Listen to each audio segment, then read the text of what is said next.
Assalamualaikum warahmatullahi wabarakatuh. Halo semuanya, semoga selalu sehat untuk kita semua. Yang terhormat Ibu Sri Hartati MPD selaku dosen pengampu mata kuliah bimbingan dan konseling, serta teman-teman seperjuangan yang saya banggakan. Alhamdulillah, puji syukur kehadirat Allah Subhanahu wa Ta'ala yang telah memberikan kita nikmat umur, nikmat kesempatan hingga kita bisa berkumpul pada perkuliahan online kali ini. Sholawat serta salam tak lupa kita junjungkan kepada Nabi Muhammad SAW. Baiklah, perkenalkan nama saya Ira Aryani dari kelompok 12 selaku moderator yang akan memandu jalannya presentasi pada perkuliahan online kali ini. Adapun materi yang akan kami bahas yaitu dengan judul Evaluasi Program Bimbingan dan Konseling. Sebelum memulai presentasi, saya akan memperkenalkan nama anggota dari kelompok 12, yaitu Fania Azahra Nurul Falah dengan NIM 121050056 dan saya sendiri Ira Aryani dengan NIM 121205077. Adapun submateri yang akan kami bahas diantaranya prinsip-prinsip dalam melaksanakan evaluasi, kemudian tujuan evaluasi, dan yang terakhir teknik-teknik evaluasi. Sebelum menginjak pada submateri, di sini saya akan menjelaskan terlebih dahulu apa itu evaluasi dalam bimbingan dan konseling. Jadi, evaluasi pelaksanaan bimbingan dan konseling adalah kegiatan menilai layanan bimbingan dan konseling, apakah kegiatan tersebut telah berjalan dan mencapai tujuan tertentu atau belum berjalan dengan semestinya. Lalu, hasil evaluasi ini harus dilaporkan dan diakhiri dengan rekomendasi tentang tindak lanjut pengembangan program selanjutnya. Baiklah, untuk materi yang pertama dan kedua, yaitu prinsip-prinsip dalam melaksanakan evaluasi dan tujuannya, saya serahkan kepada Fania Azahra Nurul Falah, disilahkan. Baik, terima kasih kepada moderator atas kesempatannya. Saya Fania Azahra Nurul Falah akan sedikit membahas mengenai materi prinsip-prinsip dan tujuan evaluasi. Nah, yang pertama kita akan membahas mengenai prinsip-prinsip dalam melaksanakan evaluasi. Menurut Gibson dan Mitchell Depdikbud, beberapa prinsip yang semestinya diperankan dalam penyelenggaraan evaluasi pelaksanaan program BK. Yang pertama yaitu evaluasi yang efektif menutup pengenalan terhadap tujuan-tujuan program. Yang kedua, evaluasi yang efektif memerlukan kriteria pengukuran yang jelas. Yang ketiga, evaluasi yang melibatkan berbagai unsur yang profesional. Yang keempat, yaitu menuntut umpan balik dan tindak lanjut sehingga hasilnya dapat digunakan untuk membuat kebijakan atau keputusan. Dan yang terakhir, evaluasi yang efektif hendaknya terencana dan berkesinambungan. Hal ini bahwa evaluasi program bimbingan dan konseling bukan merupakan kegiatan yang bersifat insidental, melainkan proses kegiatan yang sistematis dan berkesinambungan. Baik, materi selanjutnya yaitu mengenai tujuan evaluasi. Evaluasi program adalah prosedur yang digunakan untuk menentukan derajat tingkat suatu sekolah mengenai program bimbingan dan konseling komprehensif yang tepat dan berfungsi secara penuh. Penilaian dibuat mengenai status dari suatu program yang menggunakan standar dan kriteria evaluasi program yang diperoleh secara langsung dari kerangka kerja program bimbingan dan konseling komprehensif.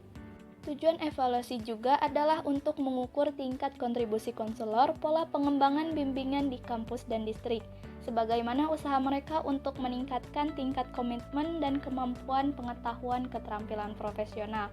Tim evaluator mengukur usaha konselor untuk meraih pencapaian yang telah mereka tetapkan di bawah kepemimpinan dari pemimpin program bimbingan mereka, pengarah bimbingan, dan kepala sekolah.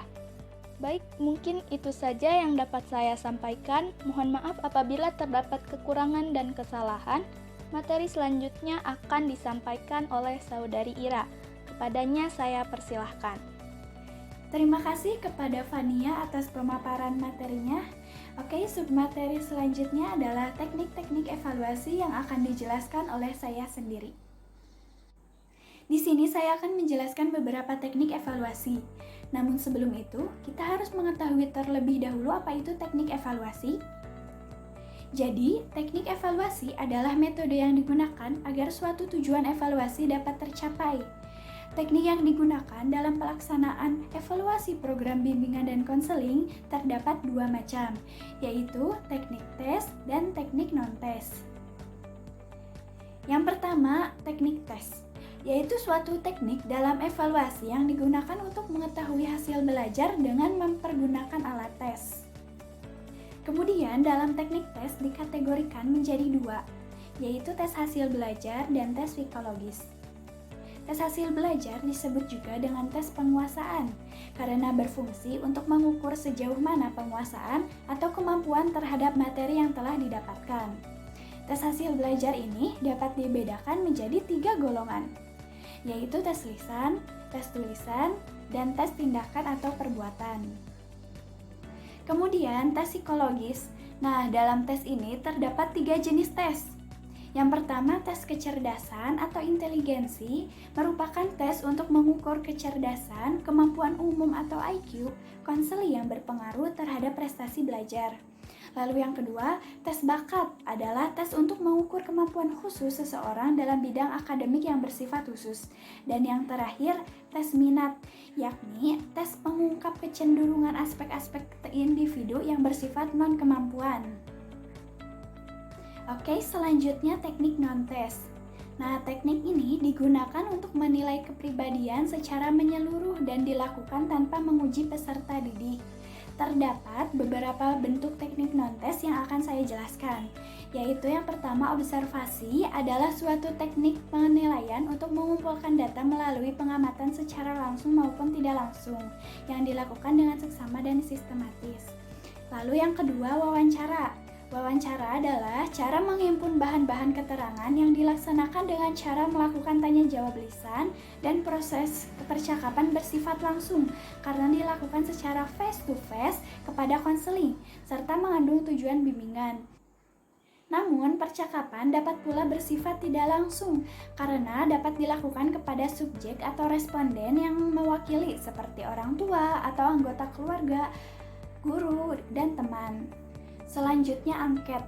Angket sering juga disebut dengan kuesioner, yaitu teknik pengumpulan data yang dilakukan dengan memberikan pertanyaan tertulis kepada responden untuk dijawabnya. Dan angket ini dapat berupa angket terbuka ataupun angket tertutup. Lalu yang terakhir adalah skala psikologi. Skala psikologi adalah salah satu instrumen penilaian program bimbingan dan konseling, di mana aspek yang diungkap adalah psikologis individu. Biasanya digunakan untuk konsep psikologis yang menggambarkan aspek kepribadian individu seperti tendensi agresivitas, sikap terhadap sesuatu, kecemasan, persepsi, dan motivasi. Teman-teman yang berbahagia, dari pemaparan materi pembahasan mengenai evaluasi program bimbingan dan konseling dapat ditarik kesimpulan diantaranya, evaluasi pelaksanaan bimbingan dan konseling adalah kegiatan menilai layanan bimbingan dan konseling, apakah layanan tersebut mencapai tujuan dengan efektif ataupun tidak, dan apakah terdapat peningkatan ataupun tidak. Lalu, untuk mengevaluasi terdapat 2 macam teknik, diantaranya teknik tes serta teknik non-tes. Dan data dari hasil evaluasi dapat digunakan oleh konselor untuk meningkatkan, memperbaiki, mengembangkan, serta menyempurnakan pelayanan bimbingan dan konseling. Kepada yang terhormat Ibu Sri Hartati MPD, serta teman-teman yang berbahagia, demikianlah perkuliahan online kita hari ini.